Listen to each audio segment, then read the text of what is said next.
Okay, so I want to point out a few things about the 2016 Lexus RX 350. Now, if you notice on the door, you see a giant F, and that's no coincidence. They are very keen on branding the F Sport brand, or F for the performance line of cars. And it stands for Fuji Speedway. The first LFA car, the exotic that came out, was developed there, and they've kind of built their brand from there based off the sporting packages you can get. Now, the seats on this model has three-way memory settings, so if you have several drivers for this vehicle, you can easily share without having to spend time fumbling around with the controls. One thing that comes in handy here is the expandable door compartment. So if you need, larger objects to fit on a road trip, something like that. As you can see, it doesn't have every single adjustable feature on the seat. You can't extend the front leg support. However, it does do lower lumbar, recline, the stiffness of the seat, tilt, all that. And you can slide it forward and back, of course. Now, over here are some additional controls. I can explain more of that later.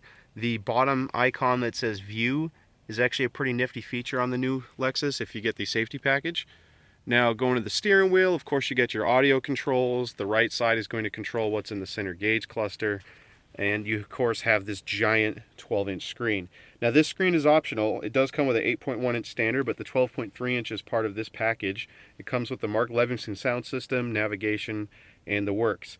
Now, that camera system I was telling you about, one of the cool things, if I hit that button, there are cameras around the vehicle. So it'll actually scan for surroundings all 360 degrees. This especially comes in handy if you're trying to park the car or trying to reverse out of a driveway. It'll actually tell you if something's there, so you don't have to freak out and wonder if you're gonna, run over something, kids left a toy, hopefully the kids aren't back there, etc. And of course that screen in the middle kind of serves multiple purposes. You can use it for climate control, the stereo, the navigation, apps, etc. Moving into the center console, now I didn't leave that bottle there by accident. What's kind of cool, on the front cup holder only, is this variable depth cup holder. So I can push down and make a little bit more room. Now that doesn't do much for a 20-ounce bottle, but if you can imagine buying one of those giant bottles at a coffee shop or gas station, stuff like that, that gives you the option to fit a larger drink without blocking too much of your space. With this model, you naturally get heated seats and cooled seats. The auto hold feature, which is this back button here, is awesome. That basically means that when you stop at a red light and hit the brakes, you can let go of the brake and it will keep you stopped, so you can just have your foot ready on the gas pedal for when the light turns green. This does not have the trackpad that you see on other cars like the Lexus NX, for example. It does use the traditional, I want to say joystick, but it is fairly intuitive because it snaps into place. You have enter buttons on both sides. Going into the right here, this is for your variable suspension, which is new for the RX 350. It's only on the F Sport model. However, what's kind of nice about it is you get to change this. As far as the steering feel goes, it'll make it a little bit stiffer. It also stiffens up the suspension, etc. Now that's artificially boosted. It's not some mechanical change. It's electronically controlled for the steering. But it does give you a little bit sportier feel without having to, compromise on the ride quality, if you will. Okay, so moving on to the front, we have the F Sport front bumper, which is huge, of course. Now you have the triple stack LED headlights. That's unique to this particular package as well. It's an upgrade that you can get. They don't come as the base model because there's quite a big difference in price. LED daytime running lights, as well as fog lights down here. Now, an interesting thing I want to point out is this little light right here on the left that you can't really see. If you're at low speeds, let's say 15-20 miles an hour, and you're making a sharp left, that light will come on. If you put your left blinker on while the headlights are on, that light will come on.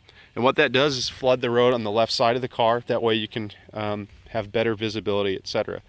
Now, there's an array of sensors on this car. You have the headlight washing, you have a parking sensor here, parking sensor in the grille, radar system, parking sensor, etc. So part of that 360 degree view comes from the sensors up front as well as underneath the side view mirrors, and you have the rest of your radar cruise control system in the rear view mirror.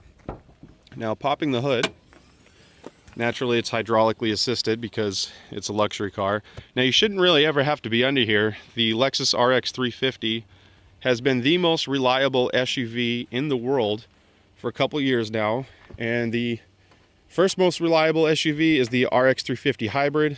Second most is the RX 350. So they kind of own the market as far as reliability goes, and that's part of why you buy this vehicle. Now let's focus back on the front. They've drastically changed the looks. Now this is for better or worse. Anytime you have a look that is this polarizing, you're going to get people who love it and people who hate it. Now Lexus is trying to keep their core market that they've had, the customers that come back and buy it over and over, but they're also trying to draw in a younger audience. And the way you do that is more updated, modern style. Lexus has a very unique design language.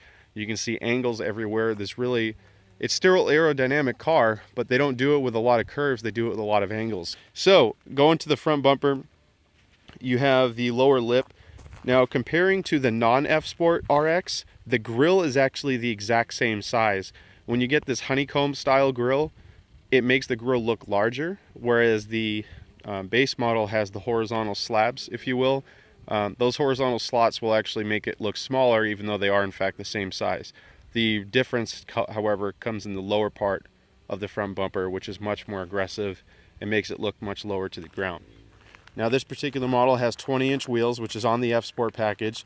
Base models come with 18s. They give you a little bit more rubber to offset it, so keep in mind that will actually ride a little bit softer over bumps because you have a lot more rubber to absorb it, whereas the 20s will give you a little bit better steering feel, which kind of plays into the whole F Sport philosophy of having a stiffer suspension, something more dynamic and engaging to drive.